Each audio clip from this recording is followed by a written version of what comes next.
Mr. Hugs got me again. Poor Toy Freddy's had way too much to drink. I'm over here by the claw machine in Tower Unite Arcade, and I can't stand still. So, barfing all over the place. Hopefully a game tech can clean this up, sanitize the area, but it's the result of the previous minigame that I played called Booze Bash, where you have to run, jump, fly into all sorts of Jack Daniels bottles, and you have a limited period of time, highest score wins, that type of thing. Can combo some of these, so I think the best combo that I got was 3 in a single jump. So I didn't do particularly well, but I did well enough, 1 by 1. Anyway, I'm going to discuss some strategies from Tower Unite Arcade. Tower Unite is a collection of all sorts of games, both multiplayer and single player, but they have an arcade.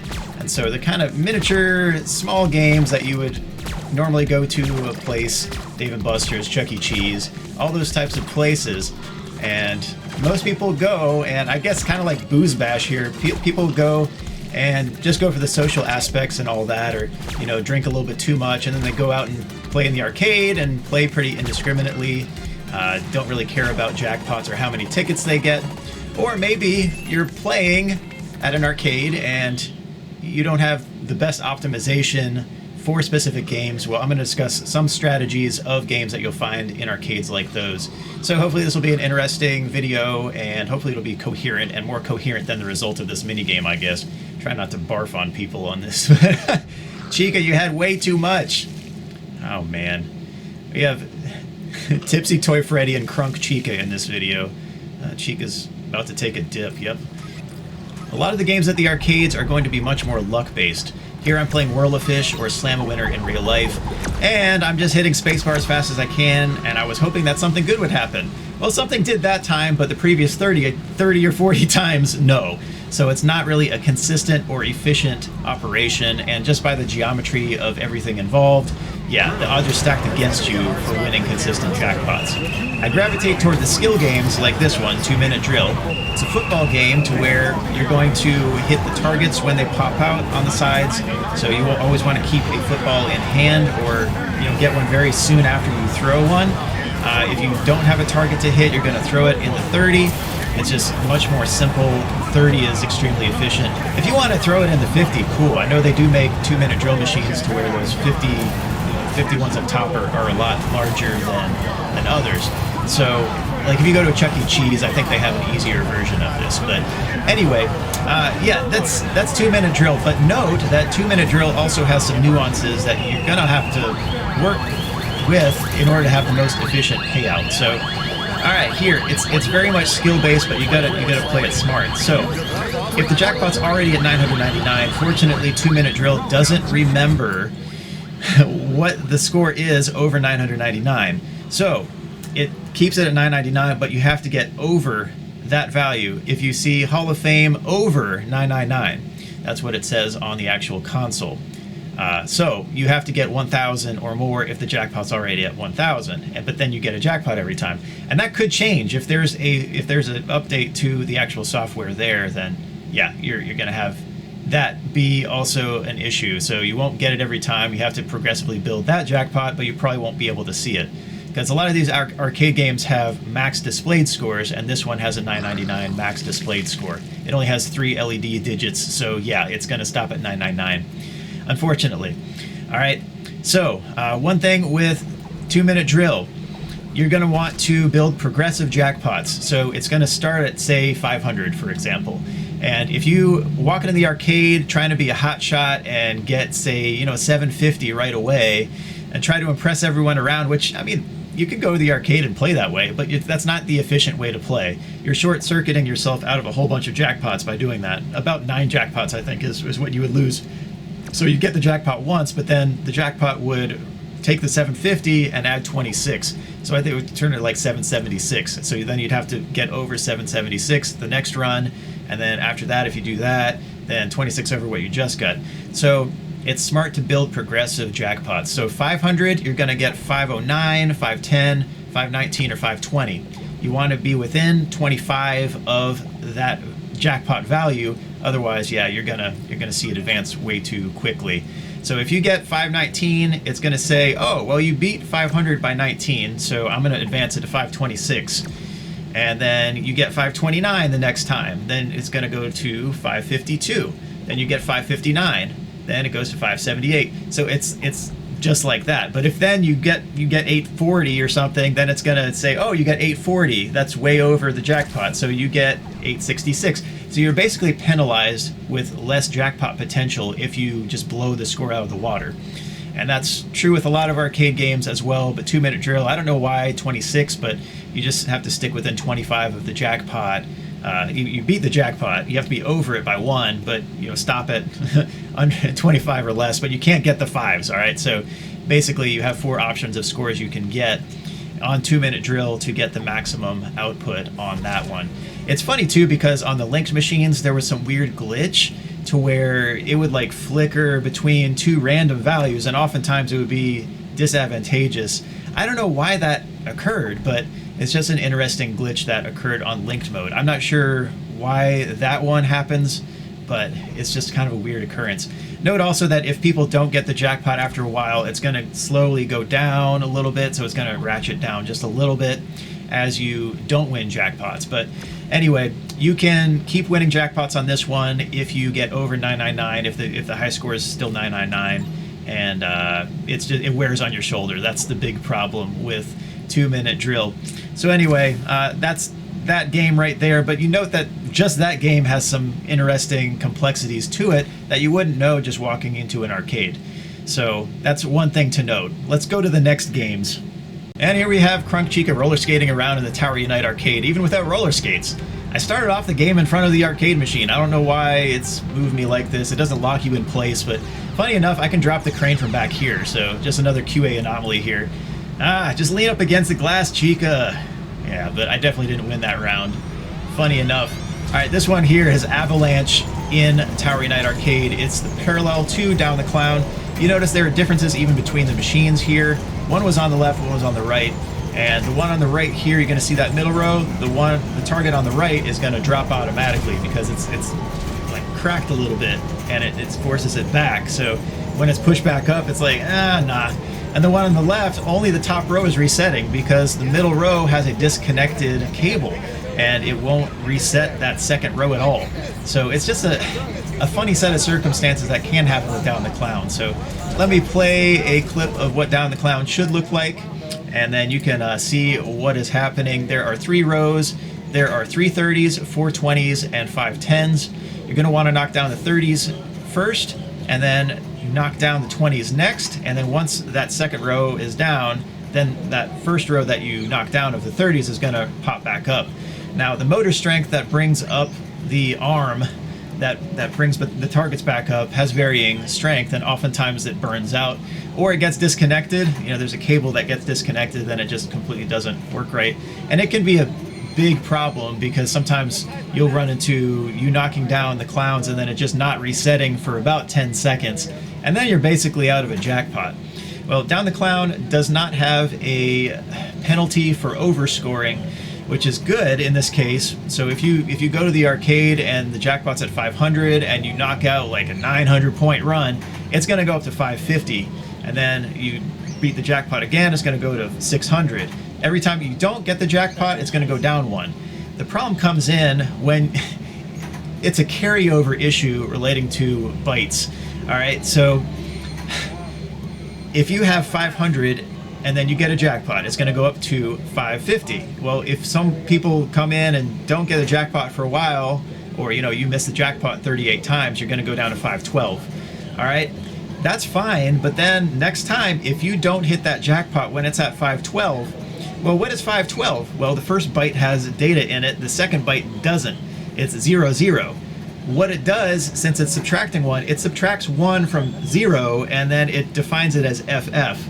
All right, so that's 255. What should happen is that other byte over here that has the data for 256 or 512, yeah, in this case 512, so 512 and then 0, it doesn't change that. So it doesn't change it to 256 plus 255. It keeps it as 512 and then just turns the 0 to 255. So it goes from 512 if you miss it, not down to 511. It goes up to, let's see, what is it? It would be 767. So yeah, it's a carryover issue. It doesn't subtract one from that other byte, and it results in you losing out on all sorts of jackpots. It's a glitch. It shouldn't happen that way.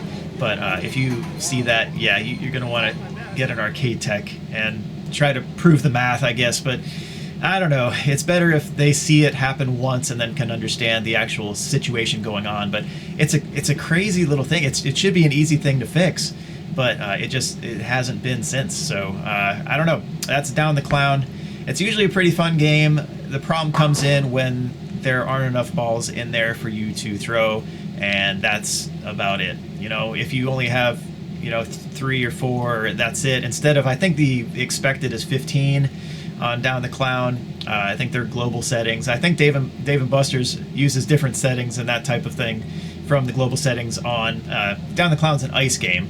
But anyway, you're gonna have different global settings for each one. Like the recommended, you should have this many in order to have the best experience. But oftentimes you just don't. Like kids or sometimes adults, I guess too, will take them out of the arcade or whatever. I remember going to the arcade and there was a bowling game with this like plasticine type bowling ball, and yeah, a kid was just walking out of there with it, and we're just like, what? So anyway, that type of stuff sometimes happens, and then or sometimes they get thrown over the cabinet or behind something or between cabinets, and then you just don't have enough to win a regular jackpot. So anyway, it can be frustrating in that regard. I guess with 2 Minute Drill as well, if you don't have enough footballs, it's not going to be fun either. So anyway.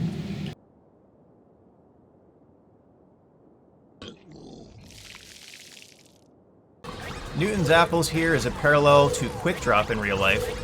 On Newton's Apples and Tower Unite Arcade, you're going to want to dance on that spacebar and go in bursts so that all the apples go in the containers. Alright, if you miss one, you don't get the full jackpot.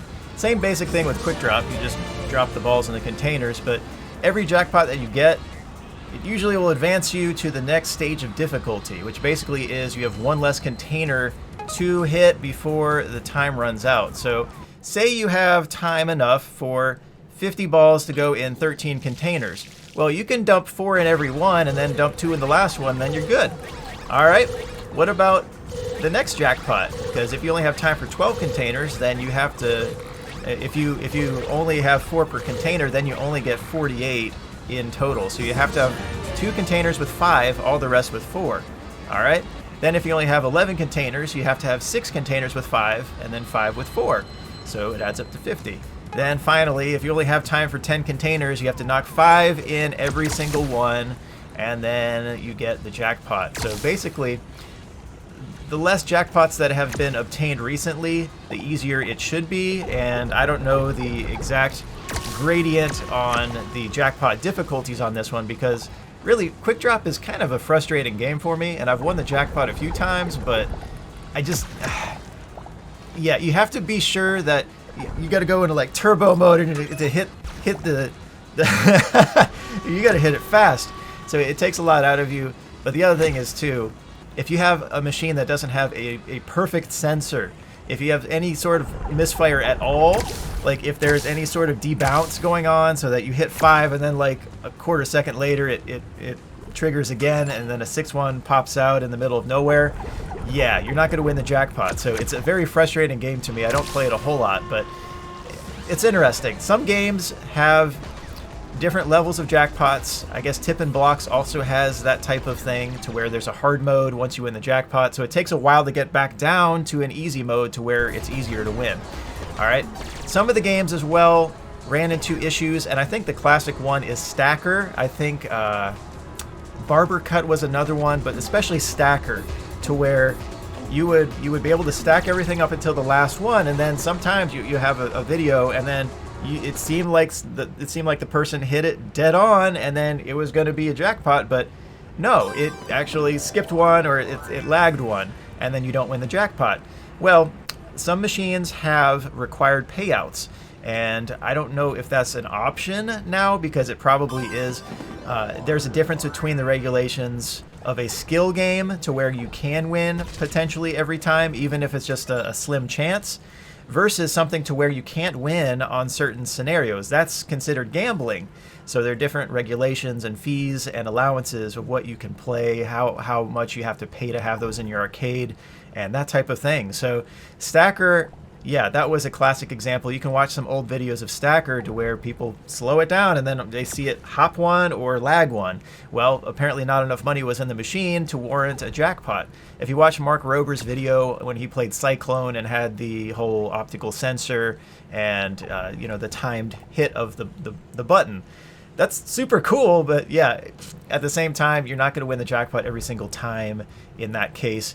And maybe they've revised it since then. I don't know. I know in order to have it in an arcade in a potential winnable scenario, you have to have certain software settings and not ones that disallow you from winning a jackpot. But some other games, like there's a I think it's called Spin and Win, but I believe it's, and it might be the Crazy Curves, that it's something like 8 milliseconds allowance for a win, and then once you hit the jackpot, then it goes down to a 1 millisecond allowance. So you got to be dead on to get the jackpot the next time, and then it gradually goes back up to 8 milliseconds, so then you have a better shot of winning a jackpot. So basically, you hit the jackpot, then you got to go away for a while, and then you come back to it eventually, and you have the same chance after several people have tried on harder settings, or if they win, then it just resets back down to the hard mode again. So a lot of those happen, so you don't have, arcade machines run dry of tickets very quickly. But I don't know, I still like the skill games. That's the point of that. But anyway, that's been out a while, and yeah, the whole gambling versus game of skill has been an interesting debate in the world of arcades.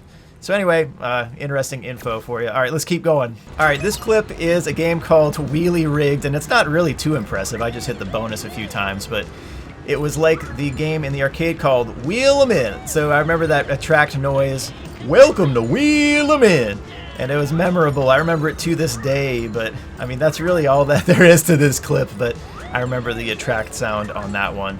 Unfortunately, this was not one of the top 10 scores, but anyway, fun nonetheless.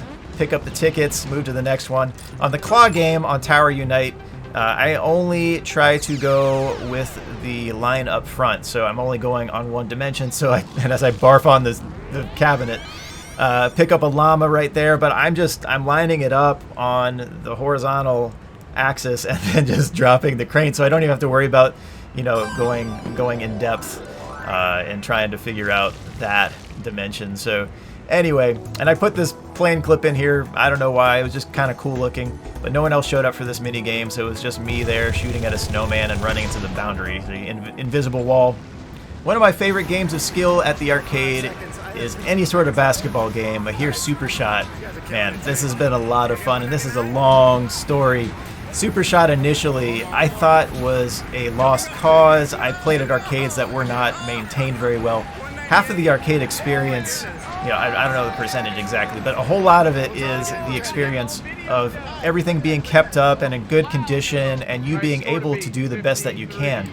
Man, Supershot is so much fun. I use the backboard a whole lot. It's pretty efficient, smoother motion. You don't have to go back and get in your form and full follow through. But yeah, you just toss them up there, aim it, and it's a whole lot of shoulder and trapezius strength past the point. So yeah, it gives you a workout if you play it a whole bunch, but it's really fun. I've always loved basketball. Anyway, yeah, so Supershot. Sometimes the machine had a setting to where you could tie the jackpot every single time, and I have to give a shout out to my friend McKeith, because I thought it was a lost cause. I thought, the sensors aren't going to be good. You can't see through some of those plexiglass inserts up front, so you can't really see the basket or anything like that. Sometimes it double fires, all that. But, I mean, at a good arcade, you can do a whole lot with it. So, the funny thing... Yeah, okay, I'll get to it. So, the jackpot, at the start of when this arcade was open, 50 points. So you have a good amount of time to get 50 points. Once you cross over the 30-point threshold, you get an extra, I think, 5 seconds. And when it hits 10 seconds left, like if it's at 13, it starts to go back, and then 10 seconds and beyond, 10 seconds left and beyond, you can shoot 3-pointers, so it backs up to a longer distance. There are different modes you can play, but we always played Classic because it was the most replicable, most reliable for a Jackpot.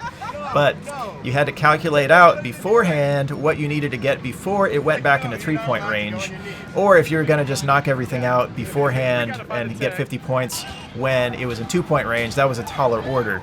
But say you went for 20 points when it was right in your face, all right? So you get 10 baskets, 10 2-pointers, then you're going to have to wait. You got to wait for it to go back into 3-point range, then you have to hit 10 3-pointers, but that's harder because then you have 10 seconds to hit 10 3-pointers. So a little bit more complicated. If you get 26, then you have to hit 8 3-pointers. If you get 32, you have to worry about, well, did I hit 30 too soon? And if you did, then you have 2-pointers for a while because it's not going to go back until it goes to 13 seconds, but you've added 5 seconds before you've actually gone to 3-point range. All right?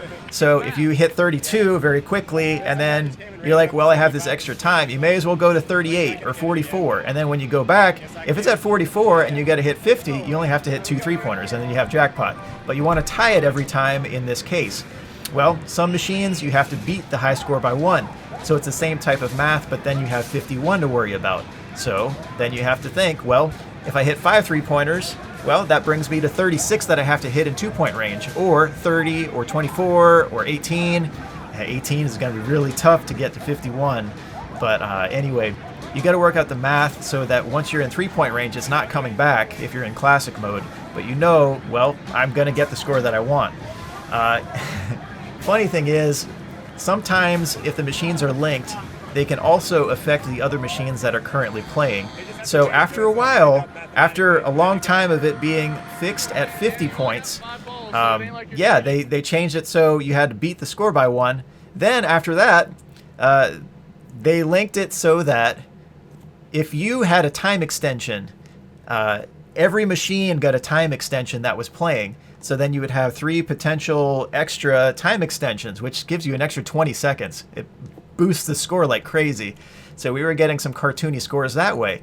But also, you can have it so that you get a time extension on every multiple of 30 points that you hit. So if I go 30, 60, 90, 120, I have 4 time extensions on my own that everyone else gets. And if everyone else is getting those time extensions as well, then you get a crazy amount of time extensions. Well, the initial payouts, so the tickets that you get, were decrease, decrease, decrease, and then it was just, oh hey, this is just for fun. So no more tickets anymore. You can play this game for fun. You can go on a blue swipe day or whatever the arcade has, and you can play it. So that was kind of a bummer when that happened. It wasn't the most efficient game, but I had a whole lot of fun playing that game because it's basketball. But we could have played infinitely as long as our shoulders still had strength, and we may have done something like that a few times to where we got well over 1,000 points on each one. But that was so much fun.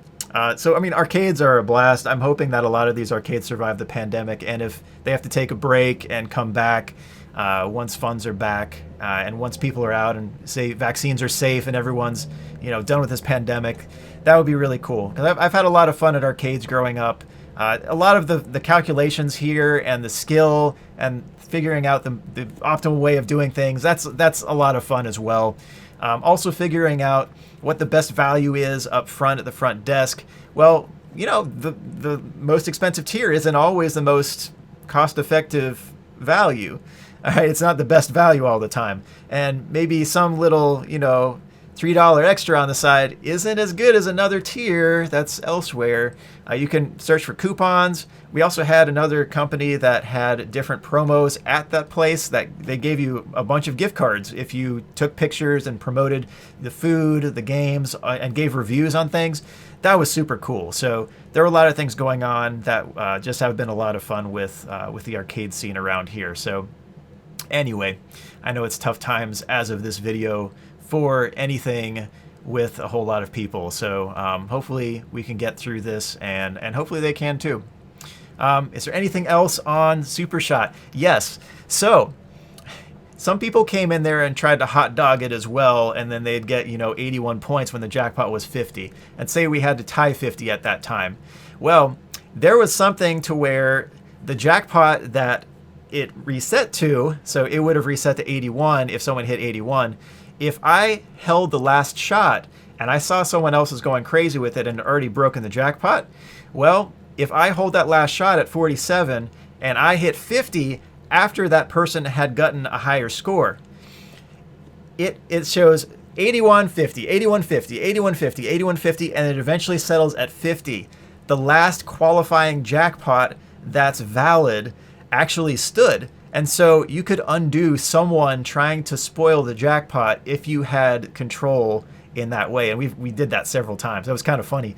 But and then the other person would be like, oh man, I smashed you guys. I got 81. You only got 50. And I'm just sitting here like, I mean, I'm just going to rack up more jackpots at 50 every time. So another thing with Supershot, it stops showing values after 199, and I think it's probably because the LED display on the backboard stops at 199. I guess, I don't know, maybe the LED display up front has that same limitation. I don't know, but it caps at 199, so it will remember your score after 199. So we had jackpots over 199. I think I got 316 or something like that, and then I had to play and get higher than 316 the next time to hit the jackpot again. Yeah, it's got the memory above what's displayed on the max value on the console. So it's not like 2-minute drill in that way. Actually, Down the Clown does keep memory of jackpots over 999 as well. So some games do that, some games don't. I wish there were an extra digit or something, or like it shows the 1000s and then the non-thousands, just all that. So anyway, that would be kind of cool. Arcade machines. Whew.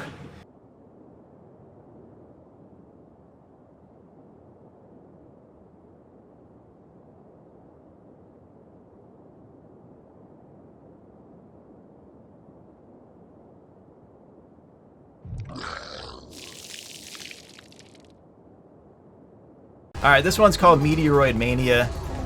I mean, you gotta contact that little thingy, the platform in the middle with the meteor. And you don't even have to, it doesn't have to go through it all. You just have to contact it, and then you get a spin. So I got a bonus there. Unfortunately, that's really random, but that was a nice run. So that's really about it to that one.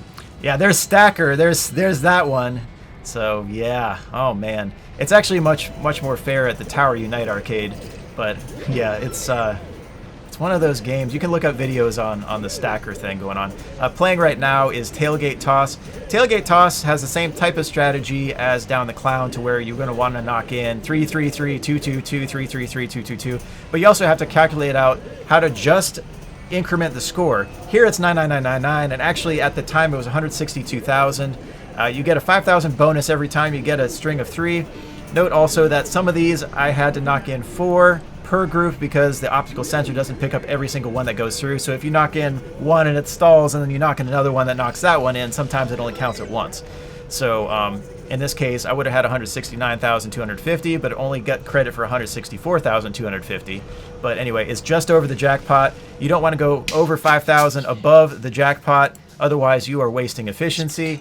And that's really, yeah, that's Tailgate Toss. It's going to depend on whether things are clumped up in the back of the machine. Sometimes you got to get an arcade tech to unclog it. If it gets hung up on one of the poles or something like that, sometimes that can happen. Sometimes the bean bags were replaced and they were just some weird texture, or they weren't very sturdy, so you would see just a bunch of beads come out instead of like a ripped bag and a bunch of beads or something, plastic beads, and that was it for that bag. But anyway, yeah, Tailgate Toss, a really fun game still, but a game of skill, and you want to pace out how you do the scoring and all that. If you go sets of 3,000, you're gonna get 9,000 plus 5,000 bonus, so you're gonna get 14,000. I just think of 14, 11, and 8 for the 3,000, 2,000, or 1,000. And actually on the newer ones, it's been changed, so it's only 300, 200, 100, and you have an extra digit that displays.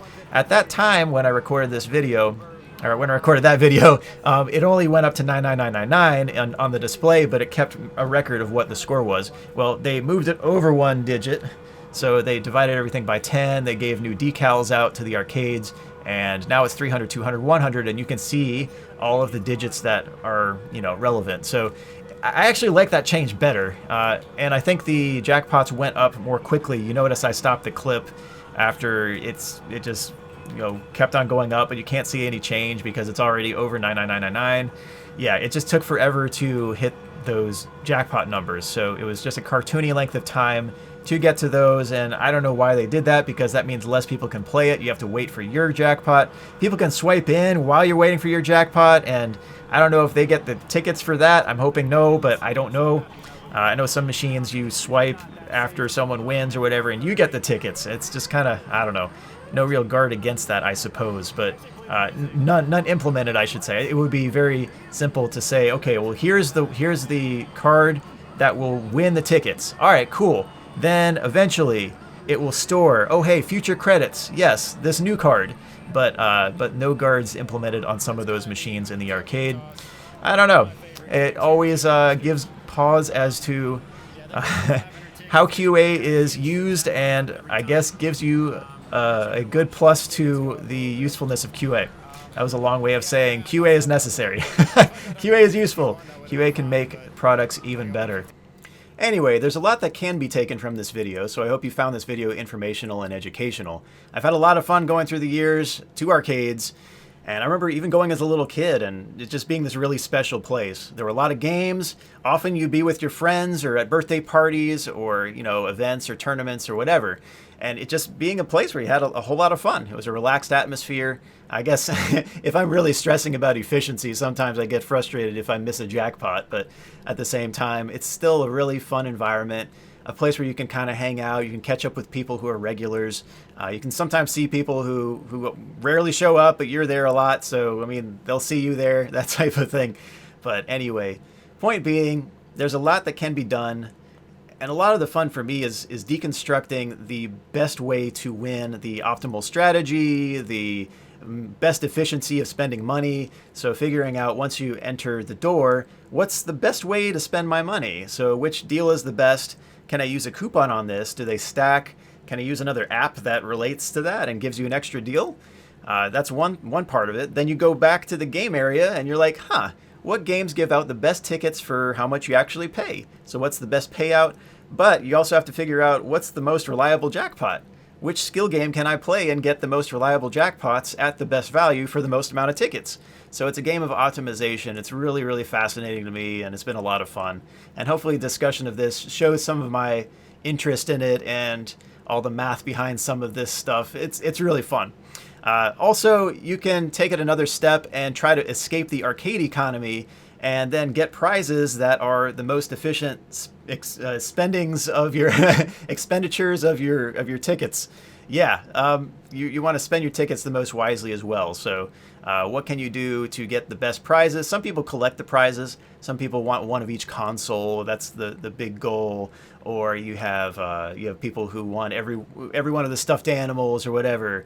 That type of thing. You can take it a step further and actually convert that over to whatever other economy that you want, but at the same time, it's fun either way. If you're trying to get your money back or make a little bit of profit, it depends on the arcade. Some arcades you can do it at, some you can't. It just depends on the arcade. Oftentimes, arcades will price it such that, you're paying to have a good time, which, I get it. Oftentimes, you run into other arcades that do price some things lower than others proportionally, and you're like, oh, let me get that one. And then you flip that over and get that paper. You get that paper. So, yeah. Anyway, it's been a lot of fun through the years, and I hope you found this interesting as I have. So, all right. And I'm hoping after the pandemic we see the value of the arcade scene and being there in public playing games. It's so much fun. So we do have YouTube and Twitch and all that, but there's the social aspect in person that I don't think will be replaced as we are human beings. So anyway, I hope you're doing well through this time, and I hope you found this video interesting. A lot of people do like that booze bash mini game. Just go to arcades and get drunk, and then go back in the games area and just spend money on all sorts of silly games or whatever. But some of it's a social thing, some of it can be, you know, dissected and mathematically optimized. So, all right, that's it. Check your next video. Peace. God bless you. Have a great day. And yeah, have some fun. All right, peace.